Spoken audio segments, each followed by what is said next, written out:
Ada balai bambu yang basah, yang dimandinya di situ. Rame tadi katanya ke situ, banyak penduduk yang ngeliat gitu. Saya sorot gini, wah ternyata pemakaman. Ya. Perasaan di belakang ada yang ngikutin gitu ya. Pas saya lihat ke depan, itu ada sosok. Sosoknya mirip orang, tapi dia agak sedikit besar gitu. Rambutnya dia lihat ke belakang, ternyata di belakang saya itu ada makam yang bau-bau kembang, atau saya kan kayak gitu ya. Ini udah mulai nih, saya ada kayak rasa takut. Saya nyalain blitnya lampunya, pas saya nyalain ternyata itu memang musola nggak dipakai, kayaknya udah sangat lama gitu ya. Saya sorotin ke atas gitu ya, itu udah banyak ilalangnya, udah tebal banget, bau tanah gitu loh, bau debu lah kayak gitu. Assalamualaikum warahmatullahi wabarakatuh. Jumpa lagi bersama saya di Ewal Channel. Oke teman-teman, jadi di video kali ini secara khusus saya mau mereview ya, atau berkisah tentang pengalaman saya pribadi, dan ini adalah kisah nyata, yaitu kisah-kisah mistis atau misteri selama saya memancing gitu ya. Jadi pastikan kalian nonton sampai dengan selesai videonya. Silakan ambil manfaat yang baik dan buang yang jeleknya. Oke, kita lanjut aja ke ceritanya. Kejadian ini terjadi pada tahun 2018 lalu ya. Pada saat itu saya berkomunikasi kembali dengan teman saya yang sudah lama tidak bertemu ya. Teman satu SMA dulu ya. Ketemunya itu di Facebook ya, kenal kembali di Facebook. Kita janjian dan hobinya juga sama, memancing. Singkat cerita, teman saya ini sudah sering komunikasi lah selama 1 bulan sama saya, yang akhirnya dia nawarin karena dia punya kolam ya, atau apa ya, tambak besar ya, yang isinya sih adalah ikan-ikan bandeng sama tambak udang gitu ya. Dia sampaikan ke saya, katanya saya suruh cobain mancing di empangnya gitu, tapi kalau bisa mancingnya mancing malam biar bisa nginep di sana gitu ya. Nah, seperti itu. Kemudian dia kasih tahu alamatnya, saya juga di Sherlock ya. Kita janjiannya itu pada malam minggu ya, malam libur ya. Dan rencana itu kita komunikasi itu pada hari Jumatnya.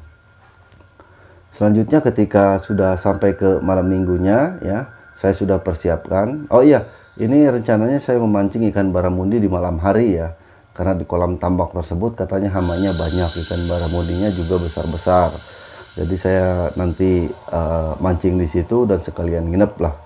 Dan dia bilang, nah, semuanya nanti dijamin lah, katanya seperti itu. Karena memang di kolam atau apa, di tambaknya itu sendiri ada saung ya, yang bisa kita tiduri di sana. Nanti kita nggak berdua gitu ya, tapi sama ada penjaga tambaknya di sana gitu ya. Oke, ketika saya dapat Sherlockan dari teman saya itu ya, kira-kira jam 2 sore ya, pada saat itu jam 2 sore saya cek ya, ternyata di Google Map itu kita cari di rute itu jaraknya bukan cukup ya, sangat-sangat jauh ya, karena apa, lebih daripada 27 km pada saat itu. 27 km, dan kalaupun misalkan ditempuh menggunakan sepeda motor, jalur tercepat itu adalah sekitar 2 jam 20 menit. Nah, oke lah, karena kadung saya sudah sudah ada janjian gitu ya. Sebetulnya saya juga ada kesibukan sih ya, tapi yang nggak enak ya, yang namanya sama teman SMA dulu satu bangku bahkan sama saya gitu ya. Ada komunikasi kembali, dia ingin bertemu sama saya ya, tapi dengan itu ya, dengan acara mancing itu gitu ya, ya saya bisa apa kan gitu ya. Oke, singkat waktu saya langsung persiapan lah ya, di jam 2:30 itu saya persiapan sampai jam 3. Nah, udah beres lah semuanya ya, udah kita siapkan perlengkapan mancing, dan bahkan udang aja gitu kita nggak harus bawa, katanya di tempat dia itu nanti bisa bisa nyari gitu. Intinya saya ke sana cukup datang aja bawa alat mancingnya, umpannya sudah disiapin gitu ya. Oke, setelah persiapan sudah lengkap, saya berangkat pada saat itu setelah asar ya. Setelah asar saya mengikuti rute atau informasi jalur yang ada di Google Map gitu ya. Pada saat itu saya menggunakan motor besar ya, kayak Mega Pro lah seperti itu ya, motor batangan kayak gitu. Singkat cerita, setelah perjalanan selama 1 jam, di perjalanan itu saya menemukan kendala ya. Jadi ada salah satu perkampungan yang dia jembatannya besar lagi direnovasi karena ambruk, sehingga padahal informasi dari Google Map itu saya harus lewat ke situ gitu. Pas saya tanyain ke orang-orang di situ, Pak, kalau ini ke sini nggak jalur sini kemana ya Pak, katanya. Oh adek, nanti dijelasin ya, kamu belok kiri kemudian lurus terus, kira-kira jarak ada sekitar 2 kilo belok kanan ya, terus ada belokan lagi muter, nah baru deh ada jalan inti itu, ada ikutin aja itu, katanya gitu ya. Ini udahlah, saya balik arah, saya cari lagi alamatnya ya sesuai dengan informasi si orang tadi gitu. Yang jelas ini kan menambah waktu ya, menambah waktu perjalanan ya.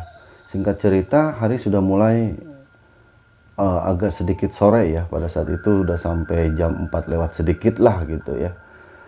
Ternyata saya tanya lagi gitu, karena di Google Map itu saya dikatakan di sana salah jalan gitu kan. Tapi saya tanya lagi ke alamat, ke orang-orang tentang alamat yang tadi gitu ya. Oh ini bisa ini deh katanya, kamu nggak harus jalan besar ini, bisa ngelewatin sini nih ya, jalur pesawahan kayak gitulah ya, jalur pesawahan. Kalau di tempat saya namanya toangan ya.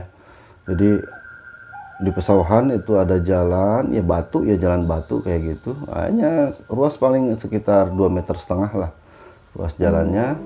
Kemudian ya agak kurang begitu bagus jalanannya. Saya dikasih alamat itu ya, nanti di di bendungan ini belok ke kanan katanya gitu kan, terus lurus lagi ketemu kampung ya, tanyain aja ini nanti jelasin. Oh saya cari lagi tuh ya, akhirnya saya nggak pakai Google Map, jadi saya ikutin daripada saran si bapak tadi gitu. Ternyata pas saya ikutin bener-bener itu jalurnya jalur pesawahan ya.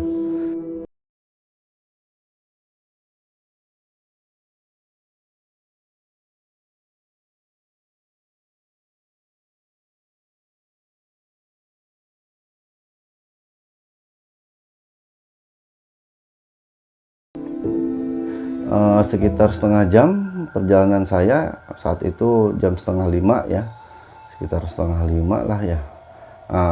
Saya lihat di speedometer itu indikator untuk bensinnya itu sudah menyala gitu ya, udah menyala menandakan bensin kurang. Tapi memang yang namanya di perkampungan sulit juga ya, karena saat itu benar-benar kampung itu ya. Jarang sekali saya menemukan pom bensin, atau bensin eceran pun sangat jarang ya. Selanjutnya hari sudah mulai sore ya. Ketika hari sudah mulai sore, gelap ya, kira-kira jam 5 ya. Karena pada saat itu agak sedikit mendung juga ya, kayak seperti mau hujan gitu ya. Saya lanjutkan perjalanan dan saya melihat sebetulnya ada tukang bensin nih, walaupun bensin yang pakai botol-botol gitu ya. Tapi entah kenapa gitu, saya kok malas banget berhenti. Malah berpikir nanti di depan juga ada lagi lah tukang bensinnya. Gitu, saya lanjutkan lagi perjalanan. 15 menit setelah itu, atau kurang dari 15-nya, sekitar 10 menit, itu tiba azan maghrib. Nah, saya azan maghrib masih di perjalanan nih. Gitu ya, azan maghrib di perjalanan. Kemudian saya berhenti, saya cari musola dulu ya, untuk sembahyang maghrib gitu. Masuk ke perkampungan kecil, yang paling jumlah rumahnya itu ada sekitar 8 lah. Ini kisahnya di sini nih, kisah seremnya nih. Ini kan ada perkampungan kecil ya, di antara jalan ketemu jalan di tengah sawah itu gitu. Dan saya ingat itu sebelumnya masuk ke kampung itu ada pohon cemara 3, ada bendungan kecil yang mengairi ke sawah gitu. Nah, saya mampirlah di situ ya, saya mampir di situ. Kemudian ketika saya mampir, ada satu rumah yang cuma nyalanya satu lampunya 5 watt gitu, pakai bolham pijar yang merah itu ya, bukan yang LED gitu. Itu di depan rumahnya dinyalain aja. Nah, kebetulan saya lihat di samping itu ada musola kecil. Jadi ini rumah, kemudian pelataran gitu ya, yang kayak buat jemur padi, terus ada musola kecil gitu. Nah, dan di pinggir rumahnya itu ada balai bambu ya. Gitu. Saya itu ada musola gitu ya. Tapi kok nggak ada azannya di sini gitu ya. Barangkali mereka sudah selesai lah gitu ya. Habis itu saya nyamperin ke sana, saya salam-salam, nggak ada yang jawab. Nah, di sana saya lihat di balai itu airnya basah, balainya kan basah tuh. baliknya basah tuh, kayak apa ya, pokoknya basah aja lah ke bawah-bawah gitu. Dan ternyata memang ada air di sana gitu, air kerannya masih menyala. Saya ambil wudhu di situ, ya. Kemudian saya masuk ke musola. Ketika saya masuk ke musola, saya sholat maghrib ya di musola itu. Buka aja keras pintunya itu, iya bukanya aja waktu pertama kali masuk keras gitu ya. Dan saya sholat di situ. Ketika saya sujud, bau tanah gitu loh, bau debu lah kayak gitu ya. Ya, ini kok kasar banget nih, kerasa ini di jidat, di tangan itu, ini kok kayak banyak pasir, saya bilang gitu ya. Ya walaupun lagi sholat ya kan kerasa ya gitu. Ya udah saya lanjutin terus sampai dengan terakhir gitu. Selesai sholat saya keluarin handphone, saya nyalain bleednya, lampunya. Pas saya nyalain ternyata itu memang musola nggak dipakai, kayaknya udah sangat lama gitu ya. Saya sorotin ke atas gitu ya, itu udah banyak ilalangnya, udah tebal banget deh. Dan saya lihat ke bawah, itu lantainya aja cuman ada bekas tapak kaki saya, debunya udah sangat tebal sekali gitu. Oh jadi cuman saya yang sholat di situ gitu. Saya kira ada orang ya yang sholat di situ, ternyata nggak ada, kayaknya udah lama nggak kepake gitu. Nah begitu saya selesai sholat, saya tutup lagi, keluar tutup lagi pintunya, saya samperin ke motor gitu ya. Dan saya merasa aneh di rumah itu, karena tadi ya di samping balik bambu itu, di samping rumah itu saya simpen motornya gitu ya. Ini bau-bau kembang kata saya kan kayak gitu ya.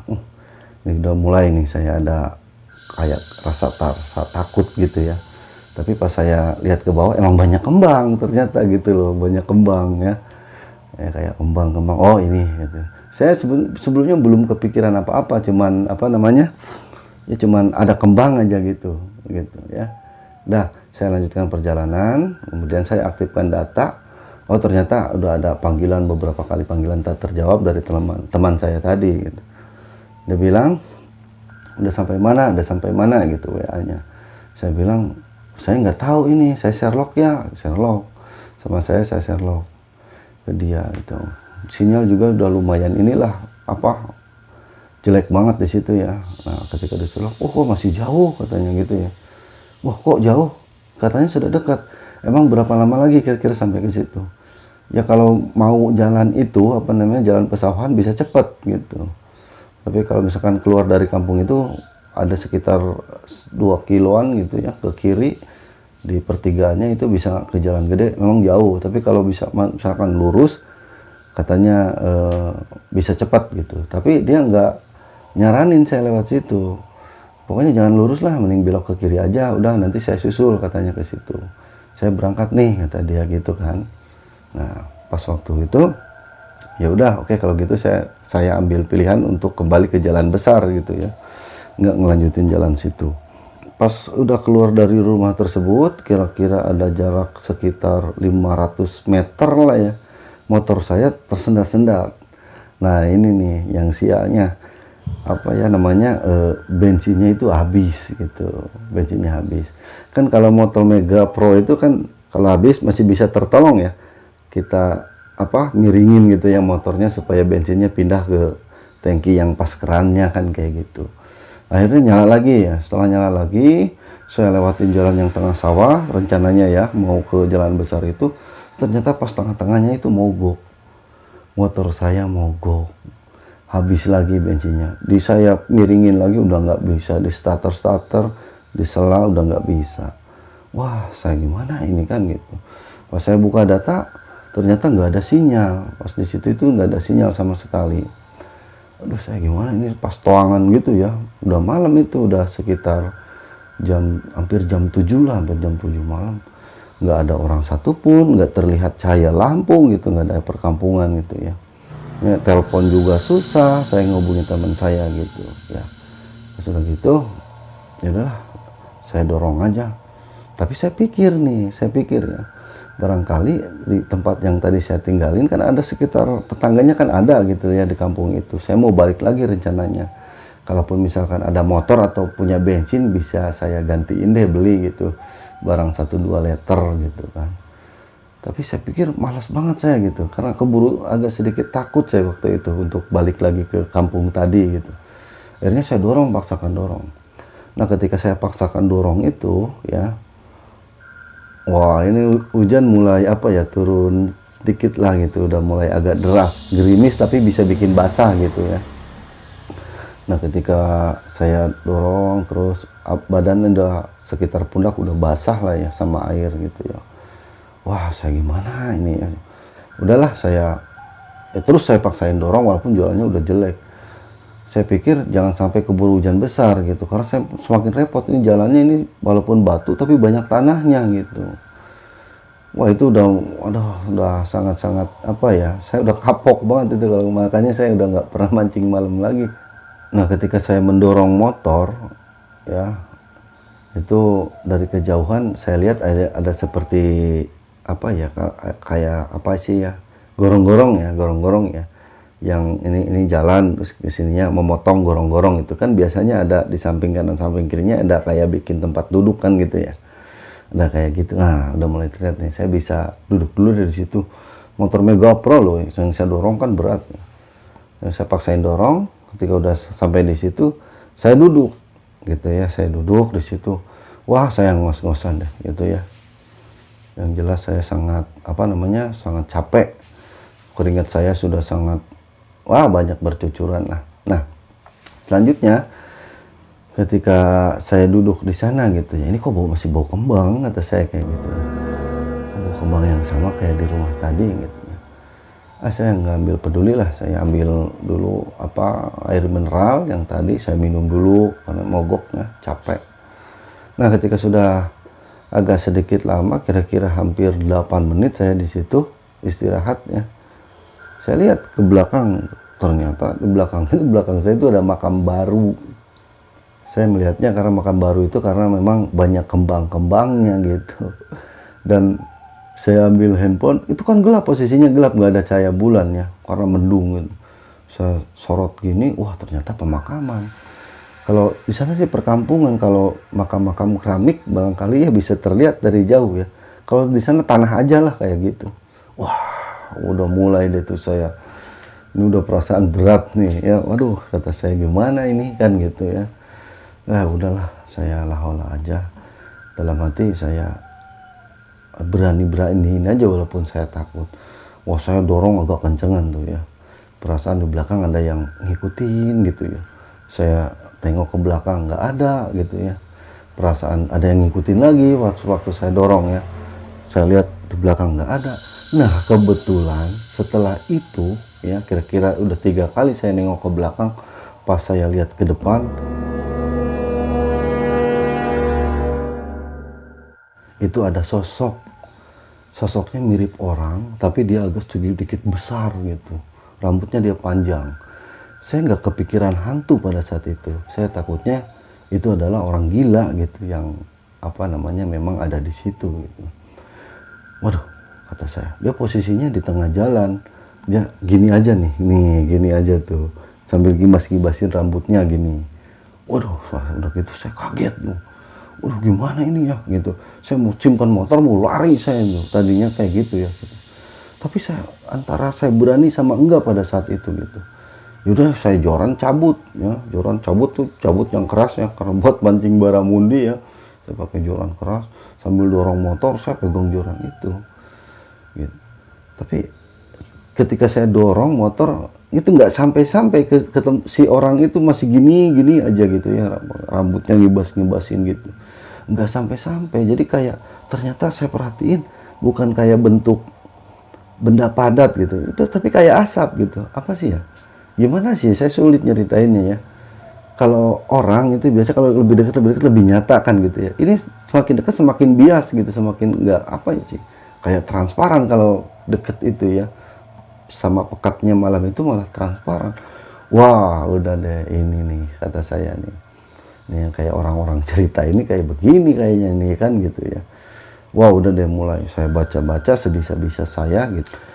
Akhirnya saya nggak ngeliatin dia, saya coba gini, saya mohon aja supaya dia hilang gitu ya. Saya tunduk aja sambil dorong motor, kurang dari 1 menit saya tunduk, saya lihat lagi memang udah nggak ada. Saya lanjut dorong ya, Saya ke belakang lihat lagi, perasaan ada yang ngikutin lagi. Nah, pas waktu ke belakang saya nengok, ternyata memang ada yang ngikutin gitu, yang tadi itu ada di belakang. Tapi dia jalannya ininya sambil lehernya ke atas, kelihatannya seperti itu. Jalannya agak jinjit gitu ya. Tapi jalannya nggak maksudnya gitu, kalau saya ke arah sana dia nggak ngikutin gitu, tapi dia miring ke sini gitu ya, kayak godain aja gitu. Wah, saya baca lagi lah pada saat itu ya, entah itu apa ya, saya juga kurang begitu ini ya, tapi yang jelas agak sedikit aneh gitu, bukan sedikit aneh banget gitu ya. Nah, ketika udah hilang ya, udah nggak ada lagi saya tengok gitu ya, saya semakin cepat lah, karena hujan udah agak mulai sedikit deras. Saya dorong sampai setengah lari, akhirnya saya sampai ke jalan besar. Di jalan besar itu juga sama, belum ada penduduk, masih toangan gede gitu. Cuman memangnya jalannya hot mix, tapi sangat jarang sekali itu orang yang lewat. Tapi minimal saya enteng lah, dorong motornya nggak terlalu berat ya. Nah, ketika sudah agak jauh, saya mendorong, di jalan raya itu ada warung. Nah, warung saya capek dong, air juga udah habis. Saya berhenti di sana, sinyal masih belum ada ya. Saya minta kopi, kemudian kebetulan juga dia ada bensin ya, yang pakai dirigen itu ya, yang dipajang-pajang. Saya minta diisiin 4 liter lah, saya bilang tolong diisiin, karena memang ada 4 liternya, karena sudah mau habis itu. Itu sebetulnya udah tutup sih si warung itu gitu. Agak apa, kan pakai papan gitu ya, udah separuh gitu, separuh ditutup gitu. Nah, akhirnya setelah saya ngopi lagi di situ, minum ya, kemudian saya ditanya sama si ibu-ibunya itu cuma 2 orang lah, suami istri ya. Dia ditanya, dari mana katanya. Oh, saya dari daerah sama abang, saya bilang gitu. Jauh katanya, mau ngapain ke sini? Ini saya mau joran, ini mau mancing ke rumah teman saya, alamatnya di sini gitu. Oh, itu masih jauh, kemungkinan sampai juga sekitaran jam 9 gitu. Waduh, saya bilang ini nelangsa amat saya gitu. Ini habis bensinnya di mana? Kan di sana juga ada warung yang dagang bensin katanya. Ada sekitar 3 warung lah jangan di sebelah sana. Oh, saya nggak lewat jalan sini, saya lewatnya jalan ini nih, saya bilang gitu kan. Jalan tolongan, jalan tanah ini. Dari mana itu lewat jalan situ katanya gitu. Ya, saya ketemu di apa ya dulu ya, saya udah pernah lupa saya nama daerahnya itu. Masya Allah katanya, berani lewat situ. Ya, itu kan toangan yang panjang banget gitu ya, kalau kita siang aja ke sana bisa ditempuh dengan 2 jam, hanya ngelewatin apa, jalan kecil di tengah sawah, ketemu kampung kecil kayak gitu aja kan. Iya, saya bilang gitu. Terus ini mogoknya di mana katanya. Setelah kampung yang itu tuh, yang saya bilang ada rumah, saya bilang yang ada musolanya itu, apa sih, kampungnya kecil. Setahu saya sih sekitaran ada 7 sampai 8 rumah di situ. Oh, di situ katanya mogoknya. Iya, saya bilang gitu ya. Oh, gitu ya.